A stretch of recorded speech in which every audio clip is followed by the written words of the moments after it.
Hello dear friends, dreams with Siniya എന്ന നമ്മുടെ കൊച്ചു ചാനലിലേക്ക് ഒരിക്കൽ കൂടി സ്വാഗതം. ഇന്ന് നമ്മൾ പഠിക്കുന്നത് റിബൺ എംബ്രോയ്ഡറിയെ കുറിച്ചാണ്. ഫസ്റ്റ് ക്ലാസ്സായ ഇന്ന് നമുക്ക് ആദ്യം തന്നെ റിബൺ ഒന്ന് പരിചയപ്പെടാം. ഇതിൻ്റെ അകവശം ചെറുതായിട്ട് ഇങ്ങനെ റഫായിട്ടും പുറംവശം നല്ല ഷൈനിങ്ങോട് കൂടിയുമാണ് ഇരിക്കുന്നത്.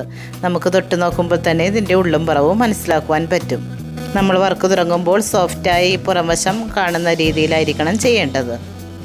1/4 ഇഞ്ച്, 1/2 ഇഞ്ച്, 1 ഇഞ്ച് ഇങ്ങനെ പല സൈസിൽ നമുക്ക് റിബൺ വാങ്ങിക്കുവാൻ കിട്ടും. ഇനി നമ്മൾ അടുത്തത് നോക്കേണ്ടത് നീഡിലാണ്. ഈ വർക്കിന് ഏറ്റവും നല്ലത് ഈ നീഡിലാണ്. ഇത് ടാപ്പസ്ട്രി നീഡിലാണ്. മുൻപൊരു വീഡിയോയിൽ ഞാൻ ഈ നീഡിലിനെ പറ്റി വിശദമായി പറഞ്ഞിട്ടുണ്ട്. പിന്നെ ഈ അറ്റത്ത് ഷാർപ്പ് കുറവാണ്, അതുകൊണ്ട് നമ്മുടെ മെറ്റീരിയലിന് കേട് വരികയുമില്ല. നമുക്ക് വർക്ക് ചെയ്യുവാൻ കുറച്ച് ഈസിയുമായിരിക്കും. ചിലപ്പോൾ റിബൺ എംബ്രോയ്ഡറി നീഡിൽ വാങ്ങിക്കുവാൻ നമ്മൾ ഷോപ്പിൽ ചെല്ലുമ്പോൾ ഇതേപോലെ വലിപ്പമുള്ള സാധാരണ നീഡിൽ തന്നെ തരുവാൻ സാധ്യതയുണ്ട്. അപ്പോൾ നമ്മൾ ഈ ടാപ്പസ്ട്രി നീഡിൽ തന്നെ ചോദിച്ചു വാങ്ങുക. ഇനി ഈ നീഡിലേക്ക് റിബൺ എങ്ങനെയാണ് കയറ്റുന്നതെന്ന് കാണാം. റിബണിൻ്റെ അറ്റം ഇങ്ങനെ ചരിച്ച് കട്ട് ചെയ്തിട്ട് ഈ പോയിൻ്റ് ഭാഗം വഴി നീഡിലേക്ക് കയറ്റുക. എന്നിട്ട് കുറച്ച് വലിച്ചിട്ട് നീഡിലിൻ്റെ അറ്റം ഇവിടെ കൂടി എടുത്തിട്ട് നീഡിലിങ്ങനെ പതിയെ വലിക്കുക. അപ്പോൾ ഇവിടെ ഓക്കെയായി. എക്സ്ട്രാ റിബൺ കട്ട് ചെയ്ത് മാറ്റാം. ഇനി വേണ്ട അളവ് റിബൺ എടുത്തിട്ട് ഈ അറ്റം ഇങ്ങനെ ഉൾവശത്തേക്ക് കുറച്ച് മടക്കി വെച്ചിട്ട് നീഡിൽ ഇതിലൂടെ വലിച്ചു കൊണ്ടുവരിക. അപ്പോൾ ഇവിടെയും കെട്ടുവരും. ഇത്രയേ ഉള്ളൂ റിബൺ ഫിക്സ്. ആദ്യ ക്ലാസ് ആയതുകൊണ്ട് തന്നെ ഒരു സിമ്പിൾ വർക്ക് ചെയ്യാം. ഒരു ലീഫ് റിബൺ വർക്ക് ആയാലോ. താഴെ നിന്ന് നീഡിലെടുത്തിട്ട് റിബൺ ഇങ്ങനെ സ്ട്രെയിറ്റ് ആക്കി വെച്ചിട്ട് അകത്തേക്കാകുന്ന രീതിയിൽ ലീഫിന് വേണ്ട അളവ് നോക്കിയിട്ട് നീഡിലിങ്ങനെ താഴേക്ക് ഇറക്കാം. അധികം ടൈറ്റ് ചെയ്യാതെ റിബൺ വലിക്കാം. ഇങ്ങനെ തന്നെ ഓരോ ലീഫും ചെയ്യാം.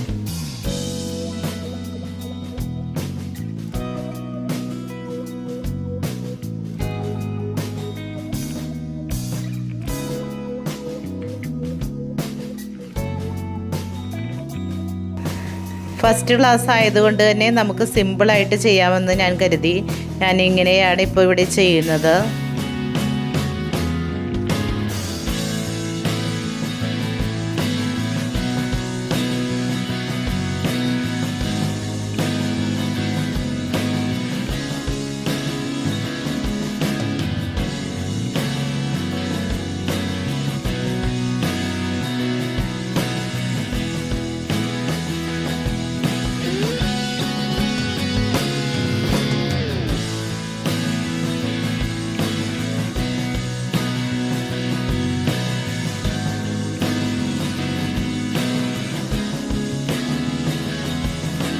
ഇനി സ്റ്റെമ്മിൻ്റെ ഭാഗത്ത് റിബൺ കൊണ്ട് തന്നെ നമുക്ക് ചെയിൻ സ്റ്റിച്ചോ സെം സ്റ്റിച്ചോ ഒക്കെ ചെയ്യാം. താഴെ നിന്ന് റിബൺ എടുക്കുക. എന്നിട്ട് കുറച്ചൊന്ന് ട്വിസ്റ്റ് ചെയ്തിട്ട് നമ്മുടെ സാധാരണ എംബ്രോയ്ഡറി ത്രെഡ് സെയിം കളർ തന്നെ എടുത്തിട്ട് ഈ റിബണിനെ ഇങ്ങനെ ഒന്ന് കവർ ചെയ്യുന്ന രീതിയിൽ കൗച്ചിങ് സ്റ്റിച്ച് ഇങ്ങനെ ഇട്ട് കൊടുത്ത് റിബണിനെ ഒന്ന് ടൈറ്റായിട്ട് എടുത്താൽ മതി.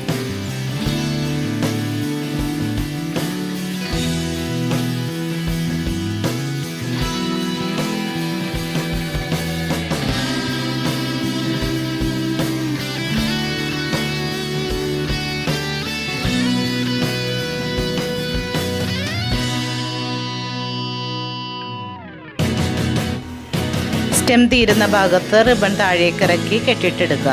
ഇത്രയേ ഉള്ളൂ വളരെ സിമ്പിളായ ലീഫ് റിബൺ എംബ്രോയ്ഡറി വർക്ക്. വളരെ കുറഞ്ഞ ടൈം മാത്രം മതി എന്നതാണ് ഈ വർക്കിൻ്റെ ഒരു പ്ലസ് പോയിൻ്റ്. അത് മാത്രമല്ല കാണാനും ഭംഗിക്ക് കുറവില്ല. അപ്പോൾ റിബൺ എംബ്രോയ്ഡറിയുടെ കൊച്ചു വർക്കും നീഡിലിൽ റിബൺ ഫിക്സ് ചെയ്യുന്നതും നീഡിലിൻ്റെ പ്രത്യേകതയും ഒക്കെ നിങ്ങൾക്ക് വ്യക്തമായി മനസ്സിലായി എന്ന് തന്നെ ഞാൻ കരുതുന്നു. അപ്പോൾ ഈ വീഡിയോയും ഇവിടെ തീരുന്നു. ഫാഷൻ ഡിസൈനിങ്ങിൻ്റെ വിശാലമായ ലോകത്തേക്ക് കൂടുതൽ വർണ്ണവിസ്മയത്തോടെ നമുക്ക് ഇനിയും ഇറങ്ങിച്ചെല്ലുവാനുണ്ട്. ഒത്തിരി നല്ല നല്ല വീഡിയോസുമായി ഇനിയും വരാം. Please support me. Thanks for watching.